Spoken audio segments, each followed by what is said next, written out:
এমন একটি সুন্দর পরিবেশ আমরা পাওয়ার পেছনে আমাদের কলিজার টুকরা কিছু সন্তানদের অবদান আছে না নাই বলেন তো? জীবন দেওয়া কিন্তু সহজ না।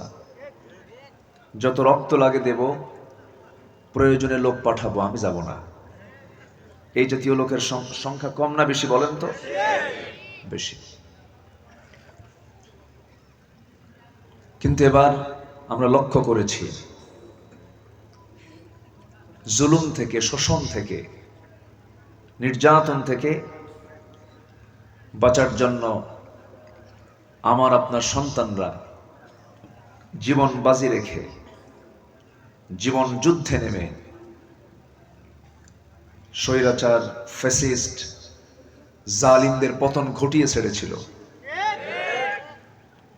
লক্ষ্য হচ্ছে একটি, সেটা হলো আমরা একটি নিরাপদ, একটি কল্যাণমূলক, একটি কল্যাণ রাষ্ট্র আমরা গড়ে তুলতে চাই, যেখানে সকল মতের মানুষ, সকল পথের মানুষ, সকল চিন্তা চেতনার মানুষ স্বাধীনভাবে চলতে পারবে, নিরাপদে চলতে পারবে, জান মাল ইজ্জত সবকিছু রক্ষা পাবে। সম্মানিত ভাইয়েরা, মাহফিল, এই যে দুটো দিন এত বড় একটা মাহফিল শুরু হয়ে যাচ্ছে, চলছে, একটাবার কি কমিটির কেউ কি থানায় গিয়েছিল? যাওয়া লাগছে কারো? যাওয়া লাগে নাই। বরঞ্চ থানায় উল্টা ফোন দিয়ে বলে, লাগবে কি কিছু, কিছু লাগবে কি? ঠিক কিনা? তাহলে এখন কোনো নাশকতা নয়, জঙ্গির কোনো উস্কানি নয়, এরপরে মাহফিলে অপ্রীতিকর কিছু ঘটনা ঘটার আশঙ্কা নয়। সেই সময় এই সমস্ত নাটকগুলো করার মূল কারণ হলো, ওদের প্ল্যান ছিল জাতিকে ইসলাম থেকে কেমনে দূরে রাখা যায়। ওদের পরিকল্পনা ছিল জাতিকে ইসলাম থেকে যত মাহরুম রাখা যাবে, আমাদের গদির নিরাপত্তা তত লম্বা হবে। কিন্তু ইসলাম তো কারো বাবার নয়, ইসলামটা কার? আসতে বলবেন না, কার? ইসলাম ছিল, আছে, থাকবে। ইসলামকে যদি কেউ নির্মূল করতে আসে, সেই নির্মূল হয়ে যাবে। তা তো আমরা ইতিহাস শুনলাম না, দেখলাম? বলেন, দেখলাম না শুনলাম? দেখলাম। আমরা আবার নতুন করে দেখতে চাচ্ছি আরো নতুন কিছু। গোটা পৃথিবীর দ্বিতীয় বৃহত্তম মুসলিম জনপদ বাংলাদেশ, 90% মুসলমান, 57টি মুসলিম রাষ্ট্রের সংখ্যার দিক থেকে 2 নম্বর তালিকায় বাংলাদেশ। সবুজ ভূখণ্ড, 56,000 বর্গ মাইলের সোনার বাংলাদেশ। 54 বছর, 71 থেকে 2025 আমরা অনেক শাসককে শাসন করতে দেখেছি, কিন্তু ফলাফল একটাই, সৎ নেতৃত্ব জাতি এখনো দেখতে পায়নি। সর্বশেষ যা কিছু ছিল সব লোপাট করে নিয়ে চলে গেছে।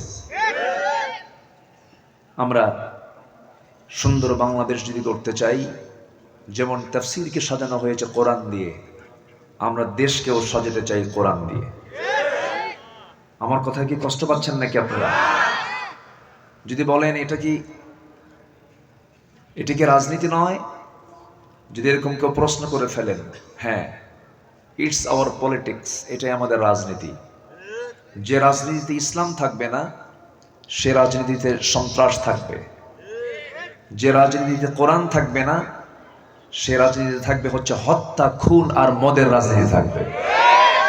আমরা কোরআনকে সব জায়গায় দেখতে চাই। আল্লাহ কবুল করুন, জোরে বলি আমিন, আরো জোরে আমিন। একটা জাতিকে ধ্বংস করার জন্য 3টা জিনিস লাগে। একটা হলো শিক্ষা,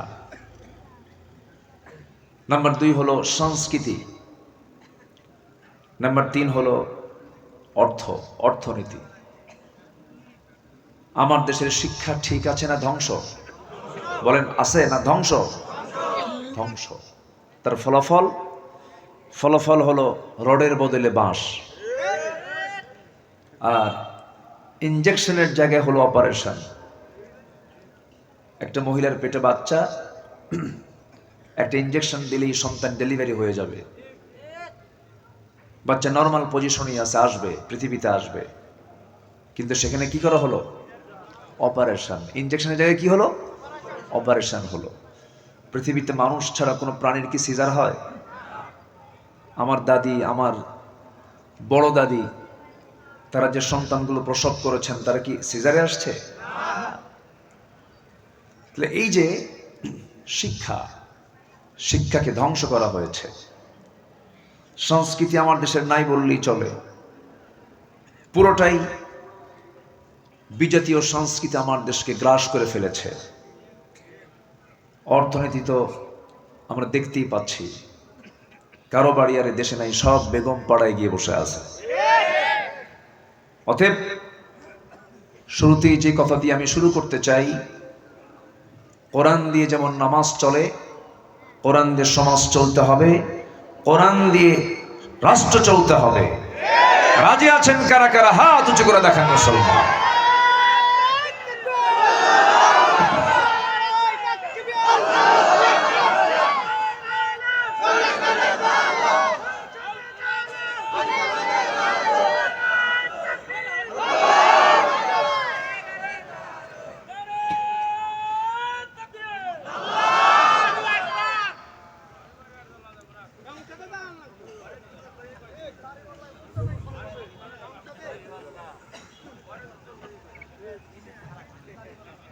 জি, একজন ফতোয়া দিয়েছেন, আর ঘরে ঘরে নেই, আমরা এখন সংসদে দেখতে চাই। ঘরে দরকার নেই ঘরে।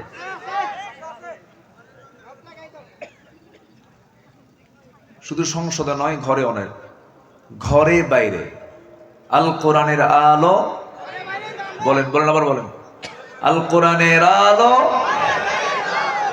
ঠিক আছে, এখন ঠিক আছে তো? ঘরে আছে বাইরে নেই হবে না, বাইরে আছে ঘরে নেই তাও হবে না, সব জায়গায় থাকতে হবে। ঠিক কিনা বলেন? সম্মানিত ভাইয়েরা, ধীরে ধীরে আমি আলোচনার দিকে যাচ্ছি। আস্তে আস্তে আমার আলোচনার সঙ্গে যারা পরিচিত, যারা আমার কথাগুলো শোনেন, তারা কিন্তু আজকে একটু অবাক হচ্ছেন যে হুজুর তো তার চিরচেনা যে ভাবটা, যে ভাবে উনি আলোচনা করেন, সেইভাবে তো আজকে তার কথা শুনতে পাচ্ছি না, এরকম মনে হচ্ছে। স্বাভাবিক। দোয়া করেন আল্লাহ যেন দ্রুত কথা বলার জন্য যে সুস্থতার দরকার, সেই সুস্থতা যেন আল্লাহ পাক আমাকে দান করেন। জোরে বলি আল্লাহুম্মা আমিন। সম্মানিত ভাই সব, আমরা যে কোনো জায়গায় যে কোনো কাজ করতে গেলে আমরা লস খুঁজি না লাভ খুঁজি? বলেন তো। কেউ কি জেনে শুনে লসের ব্যবসায় কেউ যেতে চাই? আমরা লাভ খুঁজে বেড়াই। এখানে যে আমরা বসে আছি মনে হয় লসের প্রজেক্টে আসছে নাকি? লাভ না লস? কেমন লাভ বলেন? নগদ কিছু পাবেন এখন কি নগদ কিছু নিয়ে যেতে পারবেন আপনারা? এটার সফলতা আসবে মরার আগে না মরার পরে? আসল সফলতা কি মরার আগে না মরার পরে? মরার পরে। এই জন্য কাল দুইটা, একটা হচ্ছে ইহকাল, আরেকটা কি বলেন? পরকাল। কোন কাল শ্রেষ্ঠ? আল্লাহ রাব্বুল আলামিন বলেন, ওয়ালাল আখিরাতু খায়রুল লাকা মিনাল উলা। এই দুনিয়ার চাইতে ওই আখিরাত সর্বশ্রেষ্ঠ, অবশিষ্ট ওটাই থেকে যাবে, এটা থাকবে না। যা দেখছি একটাও, চোখের সামনে যা দেখছি একটাও থাকবে না। ইদা শামসু কুব্বিরাত, সূর্য সংকুচিত হচ্ছে দিন দিন, সূর্য কিন্তু সংকুচিত হয়ে যাচ্ছে, কারণ কিয়ামত সামনে আছে না নাই বলেন তো? আছে। আমার নবীজি যখন এই আয়াতগুলো পড়তেন ছোট্ট বাচ্চার মতো ডুকরে ডুকরে কাঁদতেন। আল্লাহ রাব্বুল আলামিন বলেন, ইযা যুলজিলাতিল আরদু জিলজালাহা ওয়া আখরাজাতিল আরদু আথকালাহা ওয়া ক্বালাল ইনসানু মা লাহা ইযাস সামাউ ইনফাতারাত ওয়া ইযাল কাওয়াকিবু ইনতাসারাত إذا السماء انفطرت وإذا الكواكب انتثرت إذا الشمس كورت وإذا النجوم انكدرت আসমান ফেটে ফেটে পড়বে, সূর্য সংকুচিত হয়ে যাবে, তারকাগুলো ছিটকে ছিটকে পড়বে, আর মানুষ এই দৃশ্যগুলো দেখে বলবে কি হলো, সব তো আজকে শেষ হয়ে গেল। কিন্তু মানুষের কিছুই করার থাকবে না, কারণ সৃষ্টি যার, ধ্বংস আছে তার। এই ধ্বংস কে করে দিবেন? আসতে বলবেন না, কে করে দিবেন? আল্লাহ করে দিবেন। সেই মহান রবের কাছে এই পৃথিবী নামক জায়গা থেকে ফিরে যেতে হবে। সেই দিন আমরা আল্লাহর সামনে কি নিয়ে দাঁড়াবো, এটাই হলো সবচাইতে বড় চিন্তার বিষয়। সেই দিন মহা সাফল্যের দিন, সেই দিন হচ্ছে মহা অর্জনের দিন। পৃথিবী যে ধ্বংস হবে তার হালকা কিছু সিমটম আমরা গত শুক্রবারে পেয়েছি। মনে আছে কিনা জানি না আপনাদের, কি হয়েছিল বলেন বলেন? হ্যাঁ, গত শুক্রবার জুমার দিন। পৃথিবী ধ্বংস হবে কিসের দিন বলেন? জুমার দিনে। গত শুক্রবারে 10টা থেকে 11টার ভিতরে, বিশেষ করে ঢাকার আশপাশে যে ভূকম্পনটা হয়েছে, ঢাকা শহরের ম্যাক্সিমাম বাড়ির কোনো অধিবাসী বাড়িতে ছিল না। কে কাকে ছেড়ে শুধু ঘর থেকে বের হতে পারলে বাঁচে। কতক্ষণ? কয়েক সেকেন্ড মাত্র। কয়েক সেকেন্ড না কয়েক মিনিট। এটা কে ঘটালেন বলেন? দোষ কার? আল্লাহ। আল্লাহর দোষ না? তাহলে এই ভূমিকম্প কে দিলেন বলেন তো? জিলজাল, ইদা জুলজিলাতিল আরদু জিলজালাহা, এই ভূমিকম্পটা আল্লাহ দিলেন। কেন দিলেন, কি জন্য দিলেন? এই ফিকিরের ফলাফল আমরা কি পেয়েছি বলেন? কোনো ফলাফল পাইনি আমরা। আচ্ছা বলুন তো, ঘর থেকে যে বের হলো কিসের ভয়ে? আল্লাহর ভয়ে। আল্লাহর ভয়ে বেরোছে। আল্লাহর ভয়ে যদি বের হতো তাহলে ফজরে বের হতো। কিসে বের হতো বলেন? ফজরে। কিন্তু বের হয়েছে কিসের ভয়ে? মৃত্যুর ভয়ে। মরা যাবে না। কি মরা যাবে না, এই জন্য তারা বাঁচার জন্য ঘর থেকে সব থুইয়া, মানে এমনকি কোলের বাচ্চা থুইয়া দৌড় মারছে। এরকম রেকর্ডও আমরা ভিডিও ক্লিপে দেখতে পেয়েছি। আমরা হয়তো অনেকেই জানি না, আমরা যে জমিনে পা রেখে এত দাপট দেখিয়ে বেড়াই তা আসলে শান্ত না। এটা কিন্তু শান্ত না। আমরা তো ভাবতেছি বিল্ডিং করতেছি, আমরা রড দিয়ে কলামগুলো নির্মাণ করছি, কিন্তু পৃথিবী নামক এই জায়গায় কিন্তু শান্ত না। এর নিচে অবিরাম এক রহস্যময় টেকটোনিক প্লেটগুলো একে অপরের সাথে যখন সংঘর্ষ করে, এটা গতি খেলা করছে। একে অপরের সাথে যখন প্লেটগুলো একটা সংঘর্ষ করে অথবা সরে গিয়ে জমে থাকা শক্তি হঠাৎ মুক্তি পায়, তখন শক্তিশালী শক ওয়েভ সৃষ্টি করে পুরো জমিনকে কম্পমান করে তোলে। সুবহানাল্লাহ বলেন, জোরে বলি আল্লাহু আকবার। এই ক্ষমতা কার? আসতে বলবেন না কার? সেটা হলো কেমন? 5.7 মাত্রায়, এটা যদি 5.7 মাত্রায় না হয়ে একটু 1 মিনিট স্টে করে যদি 10 মাত্রায় যদি দেওয়া হতো, ঢাকা শহর একটা ধ্বংসের স্তূপ হয়ে যেত, যা কাভার করতে আগামী 100 বছরও জাতি কাভার করতে পারতো না। সম্মানিত ভাইয়েরা, কিন্তু এই ভূমিকম্প কেন হলো? এটা একটা সিগন্যাল। এটা কি বলেন তো? সিগন্যাল। কিসের সিগন্যাল? সুদের কারবার ছেড়ে দাও, জিনার কারবার ছেড়ে দাও, এরপরে মাদক ছেড়ে দাও, জিনার কারবার ছেড়ে দাও, গান বাদ্য বাজনা ছেড়ে দাও। যখন এগুলোর পরিমাণ সমাজে বেড়ে যাবে, আল্লাহর পক্ষ থেকে মাঝে মাঝে এই সিগন্যাল গুলো আসবে। এগুলো হচ্ছে সতর্ক বার্তা। আমরা এই জাতীয় সতর্কতা থেকে, এই সিগন্যাল থেকে আমাদের শিক্ষা নেওয়ার তৌফিক আল্লাহ পাক দান করুন। জোরে বলি আল্লাহুম্মা আমিন। আরো জোরে আল্লাহুম্মা আমিন।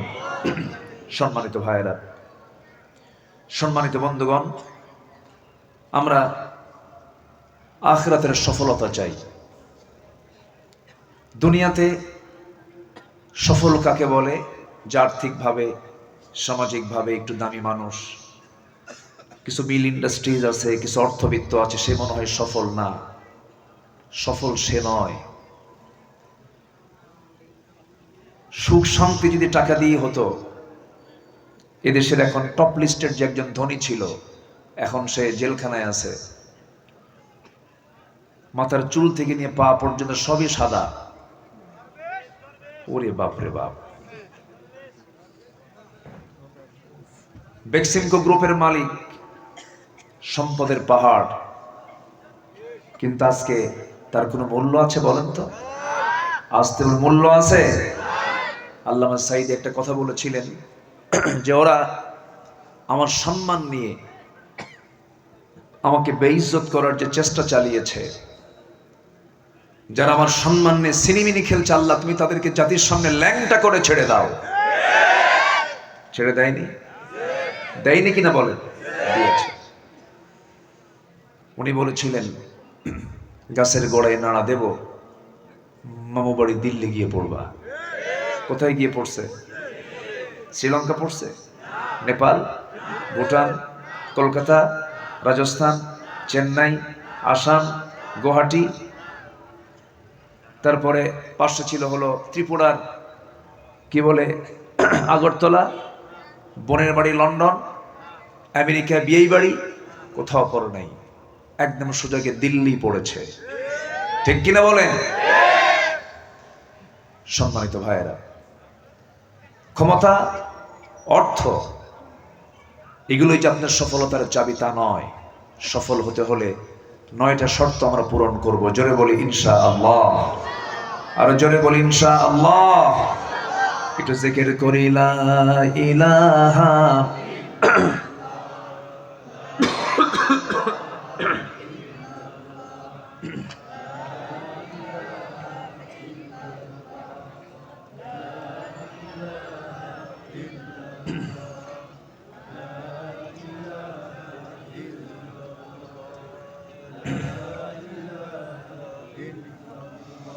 আরো জোরে লা ইলাহা ইল্লাল্লাহ সুবহানাল্লাহ ওয়ালহামদুলিল্লাহ। আরো জোরে লা